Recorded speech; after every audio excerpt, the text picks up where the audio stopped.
Hello everybody, welcome to Friday night live book reading, Roswell, No Good Deeds. We're reading chapters 3 and 4. I'm Christy, I will be joined by Michelle. And so thank you for waiting patiently. Pretty sure we're going to be doing the live book readings at 7:30 p.m. Central from now on, because it seems for us in our schedule that works just a little bit better and gives us time to eat and do other things, and so it just always seems like we're running late. So I think we're just going to start from 7:30 p.m. Central from here on out. So I hope that's okay with you guys. So we'll be doing it on Tuesdays and Fridays and all that good stuff. So let me get Michelle on here, and then we'll tell you about the charity that we're highlighting. On here. Oh, by the way, I'm wearing my Max and Liz necklace from the Nerdy Mermaid shop. Yay!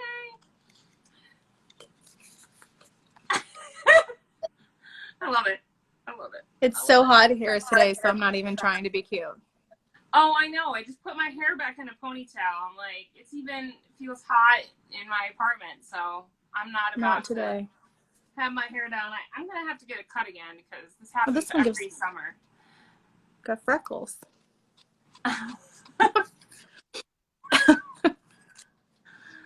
Okay, so we're reading chapters 3 and 4. Do you want me to read first? I think. So 3 is like half of 4, and my allergies have been acting up, so I worry that if I try to read 4, I'll end up having to pause.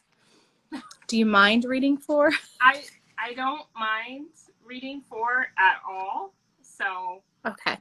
Let me just tell the beautiful people about the Innocence Project, and we'll get started. Anybody will like to see like snot running down my face while I read. Max Evans. Michael. Right. Hi, everyone. My name's Michelle Platt. If you don't know who I am, the Roswell Michelle. I guess it says that at the top. I am kind of wearing an alien shirt, so. Keeping with the theme here. I guess my headband is also keeping with the theme.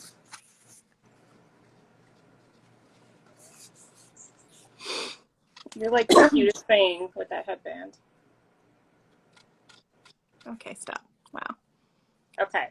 So I actually chose the Innocence Project tonight because I've been watching a lot of Black Lives Matter content on Netflix, which you should do that. Educate yourself. Especially if you're in a privileged position as being a white American, which I am. So I started watching. The Innocence Project has like their own series on Netflix, which I highly recommend. I just watched the first 3 episodes. And I kind of knew about them, but I really got to know them when I watched that Netflix special. So the Innocence Project helps those who are incarcerated, who have been wrongly convicted, and they are not able to get themselves out of prison because they don't have the money and the ability that way to hire themselves an attorney to appeal their conviction and get exonerated. So the Innocence Project helps tons of people who are wrongly convicted to get exonerated and get them the help they need, and actually get their case reopened so they can reinvestigate it and essentially find evidence to clear their name, which is fantastic. So if you have not already, just educate yourselves about them and what they do. They're great. And there's actually a gentleman right now, I think Purvis Brown is his name. If you go to their website, and you can find out about the case that they're currently working on and send a note of support to him. And so I think that about covers it. So hello, everybody. Awesome. Joined, and we will get started on chapter 3. Okay. Chapter 3, No Good Deed. March 24th, Florence Junction. Now, mind you, when I was practicing reading this earlier, I couldn't pronounce junction, so I had to sing conjunction, junction, to finally get the word right. So just a little bit of behind the scenes blooper reel type thing for you there. Okay. March 24th, Florence Junction, Arizona. The sound of a truck door slamming brought Jerry Daniels up out of his sound sleep on the old couch. The computer screen had switched to an old Star Wars screensaver, and the room had gotten hot already. Sun beat in through the living room's main window. Jerry reached under the couch and put his hand on the revolver there, ready for whoever would come through the door. It had sounded like Dane's truck door, but Jerry could never be too careful considering what they were doing these days. And this far out in the desert, he wasn't likely to be getting visitors. They were an hour south and east of Phoenix, and the house they were renting from an old rancher was down a long dirt driveway tucked under some scraggy trees and off against a rock bluff. Neither the driveway nor the house was visible from the two-lane road that left the small town of Florence Junction. A moment later, Dane's whistling filtered through the front door. Only Dane's warbling whistle could make Clint Black sound like opera. His boots pounded on the wooden porch steps, and Jerry relaxed. Dane Hansen never seemed to be able to walk 20 feet without whistling. Considering that he wasn't a happy person, the habit always seemed odd to Jerry. Jerry let go of the revolver and swung his legs off the couch. No need to let Dane know just how nervous he'd been. Dane might worry about keeping the gun around, and that would be bad for both of them. Jerry was the brains, but Dane was the worrier, and sometimes he took matters into his own hands. Jerry would do everything he could to prevent that. The front door burst open and Dane strode through, his mouth puckered in a whistle. Dane was still a young guy, in his late 20s, but he was big, and his size made him seem more mature than he was. At 6'5" and 300 pounds, Dane dwarfed most people he met. There hadn't been many men willing to go up against Dane in prison, and considering that all Dane had done in the joint was lift weights and work on getting bigger and stronger, not many would try that with him now either. Jerry and Dane had been on the same cell block at the Arizona State Penitentiary. Dane had taken a liking to Jerry's fast mouth and smart ideas. Dane's conversation left a lot to be desired, and he didn't bathe as often as he should, but Jerry befriended him all the same. Jerry was skinny and 5'8" on a good day. He needed protection from the day he entered the joint, and Dane had provided it. No one messed with Dane's friends, even now.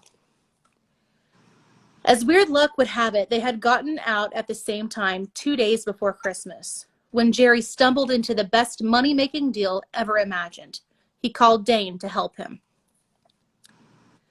"You take care of the package?" Jerry asked, climbing from the couch and heading for the computer on the dining room table. "Wrapped up and stored tighter than maximum security," Dane smiled. He had a tooth missing on the left side of his mouth, and the smile had always seemed comical to Jerry. But men had been hurt for less than laughing at Dane's smile. And look at this. Dane tossed 3 small packages on the table beside the computer. All 3 were addressed to the same Scottsdale post office. Jerry picked up one package. It was heavier than he expected. He hefted it, weighing it in his hands. In the old days, before he got busted, he could tell a gram from half a gram without using a scale. The skill hadn't left him, but he wasn't dealing with powder any longer. He ripped open the brown paper. Cash, just like he thought, and a lot of it.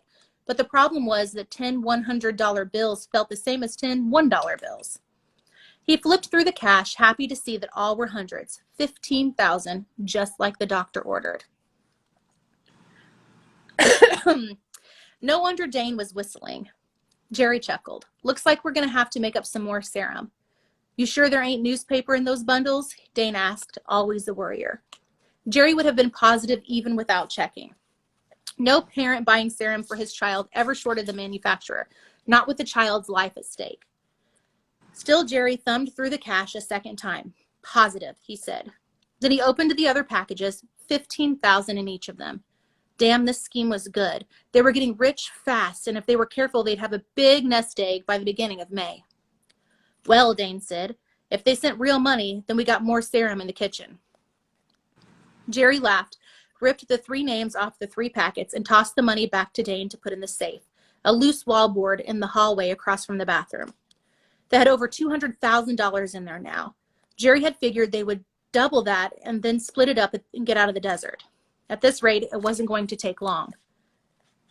Dane ruffled the money, double-checking Jerry, then turned and headed towards the hallway. Jerry dropped into the old dining room chair and clicked off the screensaver. A moment later, he was in the file with the names of the clients. He clicked off the 3 who had paid today. Then he logged on using a stolen doorman account based in San Francisco and checked his email. Some woman wrote about her daughter and how ill the kid was and how much she needed this cure to save her. The other email was from another parent whose name so far was only a numbered account, and the letter told yet another sob story. Jerry was cautious about the second email. He would backtrace the account's owner in a minute. He wasn't going to get nailed by some Fed pretending to be someone he wasn't. The third email was from a desperate couple whose kid was on his last legs. They'd run out of options and they were running out of time. Jerry smiled. These were the kind of people he liked best. He sent each a standard reply letter with how sorry he was and how he wasn't sure the serum would be right for their child. Later tonight, through other connections, he'd get information about all of the new clients to make sure it wasn't the police. If it hadn't been so far, and he doubted it ever would be. The clients who contacted him were desperate people looking for help for their children. Without fail, each client would answer his "I'm not sure" letter with begging, "Please give my child a chance" letter. The scam always worked. His cover was so simple. He claimed to be a research doctor working on an underground serum the drug companies wanted off the market because it was too effective for most childhood diseases. He had gotten the idea after a so-called miracle in the children's ward of the hospital in Phoenix. Since no one else was claiming credit, he figured he would. What an ass. Oh, sorry. No, it's true. This guy's not good. It was so easy. No one knew why the kids healed. Everyone had a different story. The kids made it even easier. They had seen an angel, a guy who had told them to go back to sleep. That was it. Jerry claimed he put serum in their IV tubes, and the kids had recovered within a short period of time. A few of the kids had seen him, he said, and called him an angel. The other kids remembered that they had seen him too. It was that simple. People believed what they wanted to believe, and desperate people made the best believers of all. Jerry told this story on a few websites and added a bunch of hooey about how the FDA had withdrawn approval of his miracle serum after protest from the drug companies. The drug companies protested, Jerry said, because he had refused to sell them the patent and they would lose millions of dollars on their other drugs if his was ever approved. Because these parents had already been hurt by the medical system, because they had been grasping at straws and having those straws denied them, because they had already fought with their insurance companies over experimental treatments, they were easy marks. They believed him. The more they wanted a miracle, the more they believed that the FDA worked with the drug companies, that corporate medicine was just in it for the money, and that one single research scientist held the key to a cure. Sorry. Years ago, when he started working cons, he'd met up with a guy who'd pulled off big deals. At that time, Jerry was doing penny ante stuff, confusing a mark and having that person empty their bank out to help a homeless man, or scamming credit card numbers in a made-up fundraising campaign. But the guy he met was raising thousands every day on a real estate scam so outrageous, Jerry wondered how anyone would believe it. So he finally asked the guy. The guy had smiled. The bigger the lie, the easier it is, he had said. I'm just showing people what page we're on. You keep going. 34. Yeah, we're at the top of 34 now. What do you mean? Jerry had asked. People question little lies, the guy had said, but they swallow the big ones like a piece of chocolate cake. I guess lies are easier to take in than one big chunk. Try it next time, you'll see what I mean. So Jerry had tried it. He told people that a landmark building in St. Paul was going to slide into the Mississippi. He dummied up a few newspaper clippings about it, made a presentation, and walked away with a cool 20 grand. His mistake, and the reason he got caught, or his mistake and the reason he got sent up, or caught, I guess, was because he wasn't comfortable with the big lie. He went back to his penny ante stuff, believing he couldn't come up with something big in every community he visited. He got caught on the very first scam and vowed never to do small stuff again. While he was in jail, he got permission to use the prison's computer equipment, taking classes, improving, and becoming a model prisoner. By the time he got out of the joint, he was ready to pull off the biggest lie of all and use the most modern of tools, the internet. The so-called miracle in Phoenix provided his big lie. He just played into it. And then he'd been doing it for 3 months, so if anyone else did come forward, it would be harder for them to take the credit. The clients bought right into his selfless act. He claimed he hadn't been able to bear seeing children die on Christmas Eve, which was why he had gone into the children's ward in Phoenix and given them all the serum. Plus, he was being smart to keep the police away as long as possible. He didn't claim his serum worked on every child. He used the word experimental and a lot on his website. In his first email response, he reminded the parents that the results would vary. He only asked for a $15,000 gift to help him cover his research costs. He didn't demand it, telling the families to pay whatever they could afford. Never had anyone come up with less than they asked for $15,000, and twice people had sent along extra money. Oh, that makes me so mad. keep reading. That's terrible. Also, to keep this going as long as possible, Jerry did send the clients a serum, using Dane as a delivery man, meeting the clients and making a big deal of how to handle the serum. Dane had even come up with the idea of putting each treatment into a small bottle with a cork, packed in a cheap ice chest. Perfect props that cost them almost nothing. The serum was made up of a combination of different cough medicines found in any drugstore. If nothing else, the children didn't cough much after taking his stuff, and he gave each client just enough for one full treatment, a single dose, making sure the kid took it all, including drinking the water rinsed from the bottle, so there would be almost nothing left to analyze. Jerry had had unhappy clients, sure, since the serum did nothing. But with each one, he acted like the upset doctor thought his But with each one, he acted like the upset doctor through his email contacts, trying to get them to understand that his serum didn't work for everyone yet. He would ask for all the detail about the child's condition and then tell the upset client that as soon as the next level serum was finished, which would be any day, he would send along another treatment free. And in the meantime, they should just keep their children in the hospital and under normal treatment procedures. So far, that promise of a free second chance has kept anyone from running to the police. 235 big ones in there, Dane said, shaking his head as he came from the hallway. I gotta hand it to you, Jerry. This is a sweet deal. 15 clients paid, 2, maybe 3 more today. Jerry said, looking up from the computer. Another 8 to 10 sick kids and we'll be out of here. Dane laughed. I can hardly wait. Then, whistling a Travis Tritt song, he headed for the kitchen to make up the phony serum as Jerry went back to work on the computer, spreading the word, searching for that next desperate parent, the one who would lead them to the next and the next until he and Dane were rich men, rich and free, men who would never, ever get caught. All right, girl. You get a break Evil. now. Yes. Evil. Very evil. So evil. So, to be on the safe side, I think we'll save this, especially since Michelle's not feeling the best. So we'll make sure this is saved, and then we will come back in about 2 minutes or so with another live, and we'll be on to chapter 4. Okay? Do you want to bring Jess? I don't know if Jess is ready. Do you want to bring her in the next one? I just don't want to cough the whole time that you are talking. Yeah, I can do that if Jess is ready. So. One day I won't have allergies. Maybe there's a serum. Oh my god. All right. Yeah, bye everybody. I'm glad I can make it for at least one chapter. Yes. And thank you to that one person who donated it. That's awesome. Yes. We appreciate that. And I'm sure the Innocence Project appreciates it. So anyway, we'll see you guys in a couple of minutes.